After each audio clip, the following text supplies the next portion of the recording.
Hey guys, Mirgonar here, back with another video. Today I wanted to show you my rapid fire rogue build. This is a really good, fast build. I'm really happy with it so far. The build doesn't use any basic skills, so it's a no bullshit build, I would say. Quite fast, very good at bossing, really good and decent AoE clear as well. Let's just jump into it. So, skills, starting from the top, we have puncture and enhanced puncture. You can get any whatever here. As I said, we're not using any basic skills, so it's just 2 points to go further. We're getting 5 points in rapid fire, and then we're getting the enhanced and improved rapid fire. This is the bread and butter of the build. You gain 15 energy per cast of rapid fire when it damages a vulnerable enemy. This is how we sustain basically our energy. We use this alongside the exploit glyph in the Paragon board in order to basically always trigger vulnerable. So in this way, we're always making sure that enemies are vulnerable, and basically we keep getting energy back. More about this later. So we get 5 points in rapid fire. Again, go to improved rapid fire. Then we go down here. We get, oh, by the way, not to forget sturdy and severing strikes. Get 3 here and 3 here as well. Weapon mastery, and then we do dash, enhanced dash, and discipline dash. This is nice. You're gonna be able to daze your enemies, and yeah, I mean, it slows them as well. This is very useful. It goes well with some synergies that we have in the Paragon board as well. Concealment, enhanced stealth, and subverting stealth. Now, why is this good? This is really good because it gives you unstoppable. It grants you movement speed, but also you gain energy when you enter concealment. So sometimes very early on in the build, right now I'm not having this issue anymore, but very early on in the build, if you're level 60, you just got your exploit glyph. Sometimes it happens that you might be struggling just a little bit with your energy. Maybe you don't have really good gear. This one is really good. And also, skill that breaks concealment always makes enemy is vulnerable for 6 seconds. This is also really good. It happens sometimes that enemies don't die right away. Maybe it's a boss. You lose your vulnerable because it only lasts 3 seconds with the glyph. And so this makes you able to refresh the vulnerable on the enemies. So this works really well. It's a defensive, and it can also be used aggressively. Then we're getting, what else here? We're also getting exploit, of course, and malice. You have to get these ones no matter what you do. You always have to pick these ones up as a rogue. 5 in shadow imbuement, enhanced shadow imbuement, and blended shadow imbuement. This is really good because the explosion makes enemies vulnerable. So this will really help you to completely annihilate huge Paragon mobs. Of course, with the exploit glyph, there's you could just use mixed shadow imbuement as well. It's up to you. I like to really be sure that I'm always making enemies vulnerable, so this is what I'm using right now. And we also have cold imbuement, enhanced cold imbuement, and mixed cold imbuement. I really like cold imbuement because it gives me basically a chance to it's another crowd control. It gives me a chance to freeze most enemies. So if you have a very dangerous elite, you can just very easily freeze them. This happens a lot when you're doing higher keys than what you should be doing. So for example, I was running some keys with mobs that were 20 levels above me. This makes it really manageable because whenever you encounter a mob that's problematic, you can just freeze them. With Lucky Hit, you also have let's say cold imbuement skills have up to a 30% chance to make enemies vulnerable for 3 seconds. So, you know, you can just make them vulnerable again. This goes hand in hand with all the vulnerability status that we have, all the applications we have. You always make sure in this way to have vulnerable applied to your enemies. You're going to be making a shit ton of damage. And then, of course, you get precision imbuement. We want to be critting. And also frigid finesse. This is because we are using the best in slot penitent greaves. Now, another important thing is we are getting 5 in both of the imbuments because we want to be dealing as much damage as possible, and we want to be freezing them as quickly as possible. So I find it to be really valuable to have this as high as you can. I would say the priority is for Shadow Imbuement, of course. Cold Imbuement is a little bit lower priority, but I really, really like it so far. Been enjoying running with it. Then down here we get Shadow Clone, Prime Shadow Clone, and Supreme Shadow Clone. This is really good for the build. You're gonna be absolutely annihilating bosses. This is your like go-to oh shit button. Both in terms of I need more damage or in terms of I want to reset all my cooldowns, because it resets all of your cooldowns, which is absolutely insane. You also gain Unstoppable, so sometimes you can use this in conjunction with all of your other skills. You're going to be going into a room, there's a boss, or in a boss room, you're going to just pop Cold Imbuement, you do it twice. Shadow Imbuement, you do it twice. Then you go Concealment, you refresh all of your energy if you need it. You gain Unstoppable, you get more, you get another vulnerable proc, and then if you pop Shadow Clone, boom, all of them reset right away. You can Cold Imbuement again, you can Shadow Imbuement again. I mean, way before this, most bosses are gonna be absolutely dead. Usually I kill bosses in like 4 seconds. It's absolutely ridiculous. So yeah, Shadow Clone, really, really good. Also, we're using Shadow Clone because we're also using this unique gloves, Grasp for Shadow. Really, really good. I'm going to be talking more about it in a second. Then we're getting Adrenaline Rush and Haste. And for last, we have Precision. This is really good. This is the reason we're not running any basic skill in the build. We don't want to waste our stacks of Precision really on any bullshit basic skill. We want to just be a guy going in a room, blasting everything, no worrying about any energy generation BS or anything like that. We're just full blasting 100% of the time. Now, specializations, sorry guys, we're using Preparation.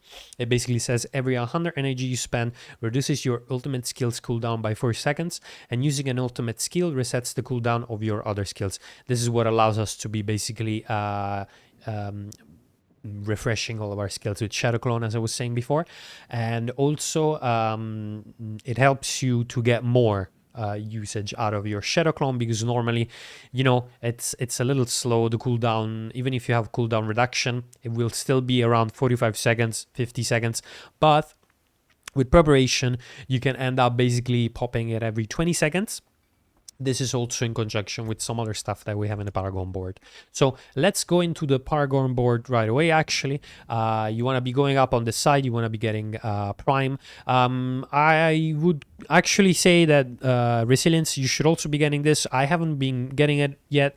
I feel like I'm going to be getting this a little later.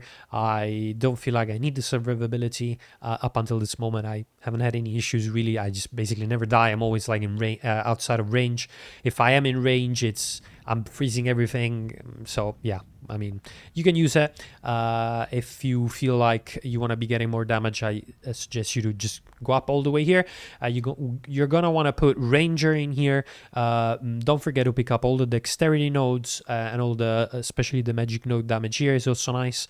This is really cool. Plus marksman skill damage. I mean, it goes without saying, you're always using rapid fire. This is your damaging ability, just flat on a damage increase. You always want to be having this on. Skillful, Lawless, go up this way, and in your second slot, this is when you can finally put Exploit, the glyph. It basically gives you more vulnerable damage, which is insane. It has its own bracket. I think we all know about it by this point. And basically it says when an enemy is damaged by you, they become vulnerable for 3 seconds. This cannot happen more than once every 20 seconds per enemy. This is OP. I mean, not only gives you more damage for vulnerable enemies, which is all the enemies you've been hitting, but also it makes them vulnerable. This allows us not to use any basic skills. We can just use rapid fire. Whenever we're hitting enemies without rapid fire, they will all be vulnerable. This is a very one-shotty type build. You want to kind of like try to one-shot people as much as you can with it. But if you don't do, it's not that big of an issue, like I said, because you have a lot of other ways to apply vulnerable. So you don't really need to be scared about, oh my God, what if I don't have vulnerable? I have no damage. No worries. You can always reapply it with Cold Imbuement. You can reapply it with Shadow Imbuement. You can reapply it with Concealment. You can reapply it with Shadow Clone, because you can use the other skills again. So you can always apply vulnerable with this build. Then you are gonna want to pick up training, knowledge. You go up, you get no witness. By the way, very careful with how you attach the board. It's really important that you rotate it in this specific way in order to get exactly these nodes in this way. Also very important, ruin, 50 more damage, 50% more damage to LT enemies. Very, very strong ability. More critical strike damage, invaluable. Absolutely get it. Don't skip it. You go forward, you're gonna want to pick up the exploit weakness board. In this one, artifice, dosage, you're gonna want to socket combat into it. Guys, remember, level up your glyphs. It's very, very important. You go down this way, you get another exploit, you get unassailable, and then exploit weakness here. Also very important, whenever you deal damage to a vulnerable enemy, they take 1% increased damage from you for up to 6 seconds, up to 15%. More vulnerable damage, always like that. Up here, then we get the cheap shot board. This is cool. You get more damage if enemies next to you or close to you are crowd controlled. In this build, a lot of times, and also in a lot of dungeons, you're gonna end up being very, very close to other enemies. We're using Penitent Greaves. We're dazing them with dash. We are freezing them with the cold imbuement. We're basically almost always having a form of crowd control on the enemies that we're facing. So it's also really, really good to have. This is a board, I think. I'm working right now towards cheap shot. So my tip for you is that you work your way to cheap shot from here. You get the calculated node here. And then when you get into the glyph sockets here, you can put, let me see which one was it. Was the imbuement. I mean, there's a glyph right here. Damn, I don't remember the name of it. Anyway, there's a glyph that basically gives it's like the same effect. It deals more damage to crowd control enemies. You should put that one in here. Grab the bonuses. Vial and Devious. I think Devious it's a must, but Vial I wouldn't really go for it. And maybe I would like to reach Spearhead here and keep going up, and then the next board I would be going for, at least that's my plan for when I hit 100, is to get the last board, which is Eldritch Bounty. It's more damage with my imbued skills, which is really good because I'm always using the imbued skills. So this is the Paragon board. Now for gear, basically you have a set of priorities that you want to be focusing on. You want to be getting critical strike damage, very important. Crit chance, absolutely mandatory. Vulnerable damage, your most important stat by far. And then you want to be getting core skill damage if you can. That's also really good. Maybe some lucky hit, but only if it happens. I wouldn't be going for it specifically. Now, very, very important to have for the build, Penitent Greaves. You leave behind a trail of frost that chills enemies. You deal 10% more damage to chilled enemies. I had previously a sacred version of these ones that gave, what was it? 18% more damage to shield enemies, I think. This one is not as good, but this one also gave me more movement speed and a little bit more the evade grant here for the movement speed, so I decided to go for these ones anyway. Anyway, these boots are definitely best in slot. You almost want to use these on any build that you can. If you don't have these, it's totally fine. You can still play the build. I would say just take out the points and the skill tree here for Frigid Finesse, and you'll be good to go. I would also suggest not to use Cold Imbuement at that point. You can just play around with Poison Imbuement if you want, or if you want more mobility, you can pick up Shadow Step and go with Methodical Shadow Step. Anyway, you're gonna be likely dropping them. I don't know, I mean, most people have them. I dropped 5 of these things already. I don't think it's that big of a deal. You're probably gonna be getting them if you play the game.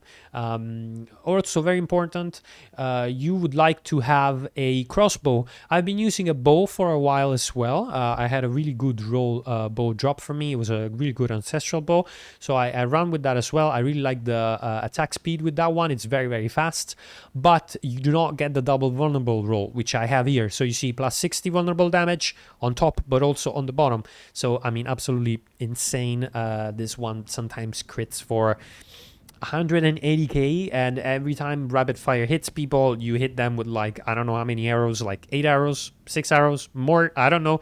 You just do millions of damage like randomly, and just mobs just imploding everywhere on the screen. Mandatory aspects, anyway, I would say are for sure a rapid fire aspect. You want to be getting this one on your weapon. Guys, get this one on your weapon or on your amulet.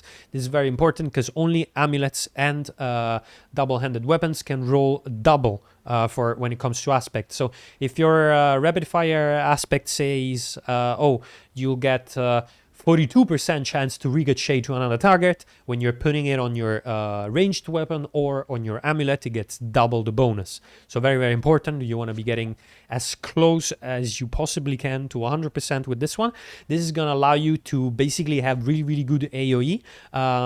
This one you'll need to farm. It's the only bad thing in quotes I would say about the build is that you can't be getting this one from any dungeon. You just need to luck out and get it. If you don't have this aspect, I would suggest you to just try to basically luck out with your curiosities vendor. I would say try to get rings. Usually rings can come with that, or if you want, you can also run with what was it? Tunic. I wouldn't suggest you. I would say maybe a sword. So you're not spending too much and you have a little bit more chances of getting it. Anyway, so we went through the sub priorities. We went through the mandatory aspect, rapid fire. Now for the rest, I would suggest you to use cheats. This is really good, cheats aspect. You take less damage from crowd control enemies. Everybody's crowd controlled from you, so it's like almost like a 20% less damage always. And when they deal damage to you, basically you gain more movement speed. This is also really nice. You want to be getting also Umbras. Critical strikes with marksman skill have a 54% chance to get a Freak Dark Shroud. This is really good. You don't even need to basically pick Dark Shroud in your skill tree.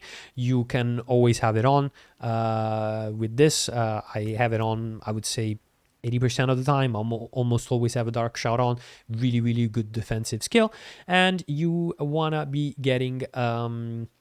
Grasp of Shadow, really, really good. It's going to give you vulnerable damage, attack speed. It's also allowing you to basically, when you damage a vulnerable enemy, which is all the enemies, you have a chance to summon a Shadow Clone that mimics your attack.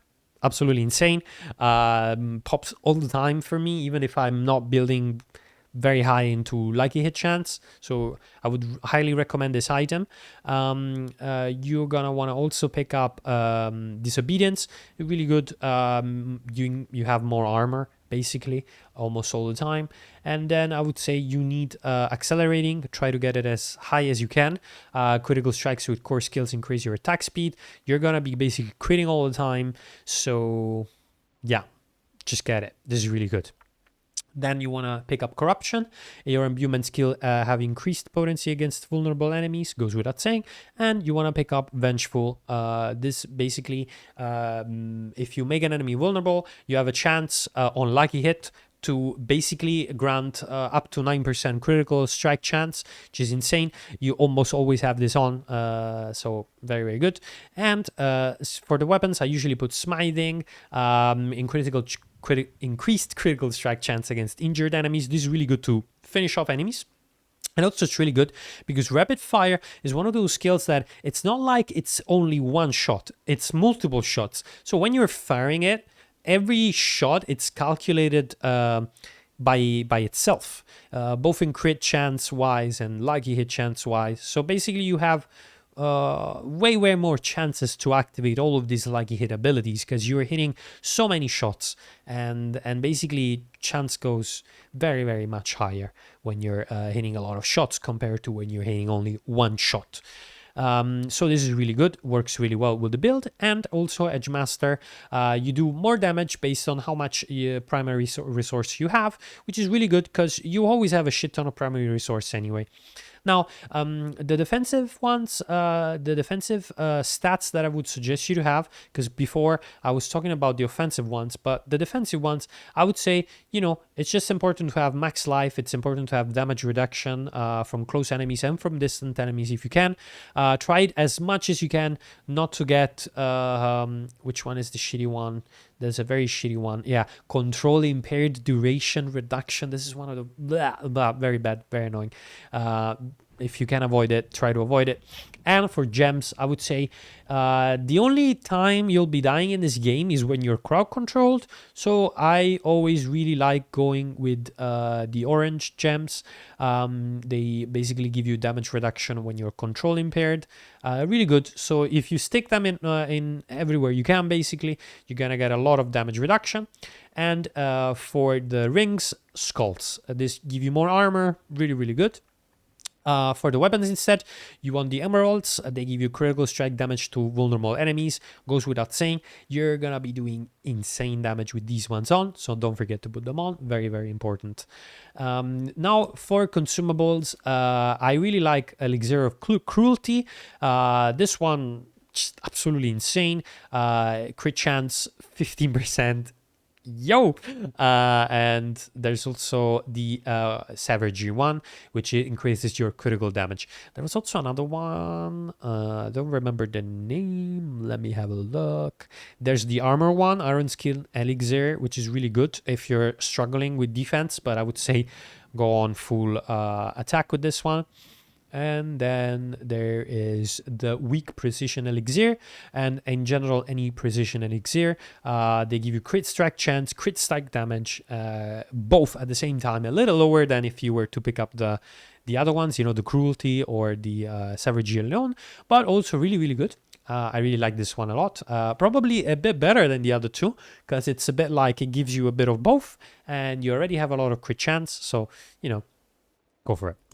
Anyway, this was my build. I think I'm going to be releasing another showcase. If you guys would like another showcase of the build, just let me know. I'll drop a comment down below. Maybe like the video, subscribe, and yeah, that was it.